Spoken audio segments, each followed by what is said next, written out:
Puntahan muna natin si Lynn Perez na nasa barangay Lambakin, Marilao, Bulacan, kung saan nagsasagawa ng libreng medical at legal consultation at free job fair. Sakay po ng ating one and only UNTV Radio Mobile Booth. Good morning, Lynn Perez.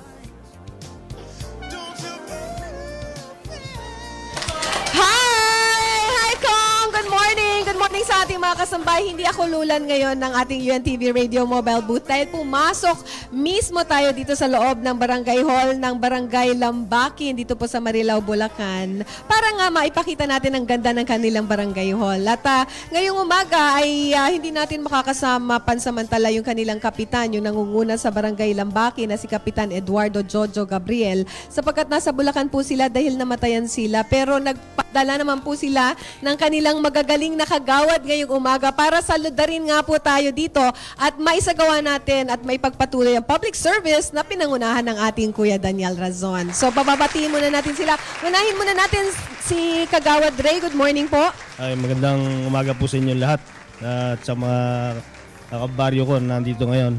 At saka yung mga ibang kabaryo namin na gusto na magtanong tungkol sa legal problem at saka medical meron din mga medical mission ngayong umaga. Yes, oo nga. Inimbitahan mo na sila kaagad. Ano? Thank you po. Salamat ng marami, Kagawad Ray. And of course, sundan na natin ng isa pa ring magaling na kagawad, si Kagawad Mulong. Tama ba? Magandang umaga po sa ating lahat-lahat po. Nagpapasalamat po kami sa UNTV5 dahil napili po nila ang ating Barangay Lambakin na ngayong umaga.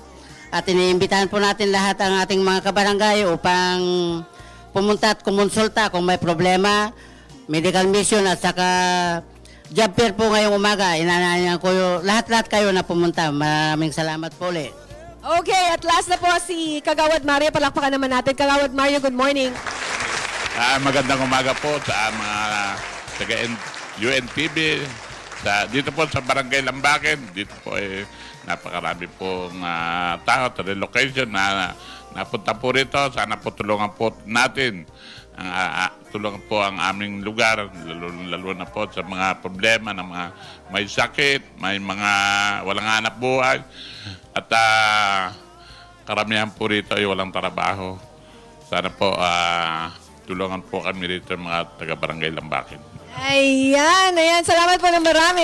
So, ang ngayong umaga ay pagpapatuloy natin ang public service natin dito. Once again, we're inviting lahat po ng constituents at mga kabarangay ng Barangay Lambakin dito po sa Marilao City or kahit yung mga city within the area po, yung mga kabarangay natin. Punta po kayo dito kung may mga legal concerns po kayo or medical. At meron din po silang isinasagawang job fair mula po sa BRST Personal Services. Nangangailangan sila ng mga drivers, helpers, sewers, factory workers, secretary at mga office staff. Kaya kung kailangan nyo pong maghanap ng trabaho, punta na po kayo dito at hihintayin na lang namin kayo dito sa Barangay Lambakin, dito po sa Marilao, Bulacan. So, yan muna po ang ating update at pagbati mula dito sa Bulacan. Balik na po sa studio.